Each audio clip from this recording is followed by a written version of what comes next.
অনেকদিন পরে দেখা হলো। ধরো এই সময় কারেন্টটা চলে গেল। ওহ, এতক্ষণ পর কারেন্টটা আসলো। আগে যদি জানতাম এতক্ষণ অন্ধকার থাকবে তাহলে সুযোগের সদ্ব্যবহার করতাম।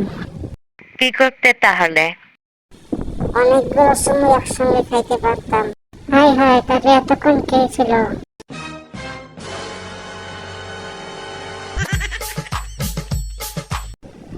জানিস দোস্ত, ছোটবেলায় যখন পড়তে বসছিলাম কারেন্ট যাওয়ার জন্য অনেক দোয়া করছিলাম।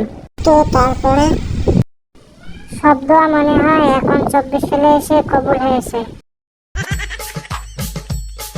আমি আপনাকে বিয়ে করতে চাই। এটা আমার বাবাকে গিয়ে বলতে পারবেন? তাহলে আমি রাজি আছি। দাঁড়ান, এক্ষুনি তোর বাবাকে বলে আসছি। আঙ্কেল, আপনাকে আমি বিয়ে করতে চাই।